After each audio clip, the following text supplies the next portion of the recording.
প্রিয় দর্শক, আসসালামু আলাইকুম। আপনাদের তৃতীয় শুভেচ্ছা জানিয়ে শুরু করতে হবে নতুন আজকের আরেকটি প্রতিবেদন। আপনারা দেখতে পাচ্ছেন আমাদের সামনে এক ফুটফুটে সুন্দরী পর্দাশীল বোন দাঁড়িয়ে আছে। আমরা আজকে বোনের বাস্তব জীবনের গল্পগুলো আপনাদের মাঝে তুলে ধরবো। আসসালামু আলাইকুম আপু। ওয়ালাইকুম সালাম। ভালো আছেন আপু? ভালো আছি। নাম কি আপনার? জান্নাতি। জান্নাতি। এটা কি বোনের জান্নাতি? এটা মনেরই জান্নাতি। আচ্ছা। তো জান্নাতি আপু ইউটিউবে কেন আসছেন? ইউটিউবে আইছে একটা মনের মানুষের লেগে বিয়ে শাদী বসার জন্য। বিয়ে শাদী বসার জন্য। আপুর দেশের বাড়ি কোথায়? শেরপুর। সেই লেখাপড়া করছেন বোন?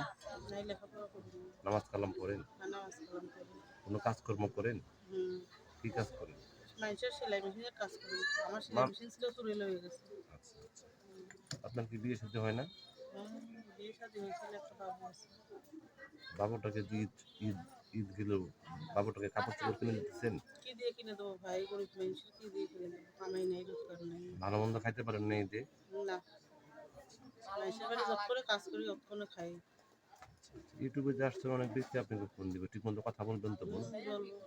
এবং ইউটিউব চ্যানেলে অনেক ব্যক্তি আছে আপনাকে ফোন দিয়ে বলতে পারে যে আমি আপনাকে বিয়ে করবো, হুম। বা আমার বাচ্চা কাচ্চা আছে, এরকম যদি কোনো পুরুষ আপনাকে অফার দেয় বা আপনি সে প্রেম যদি করতে চান, আমার আপনাকে বিয়ে প্রেম শাদী করবেন?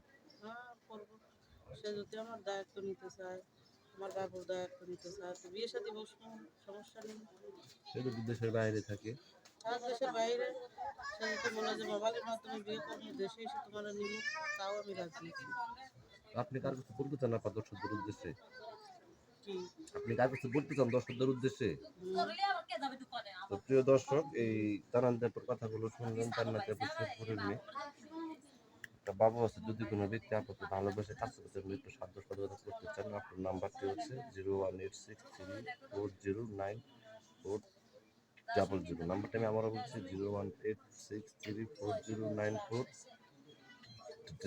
এই নাম্বারে যোগাযোগ করতে পারবেন। প্রেম, ভালোবাসা, সাহায্য, সহযোগিতা যে যেটা করবেন সেটা আপনাদের একান্ত ব্যক্তিগত ব্যাপার। বেশি বেশি যারা নামাজ পড়েন এবং বেশি বেশি দেশ থেকে ভালোবাসেন। ভালো থাকেন। আসসালামু আলাইকুম।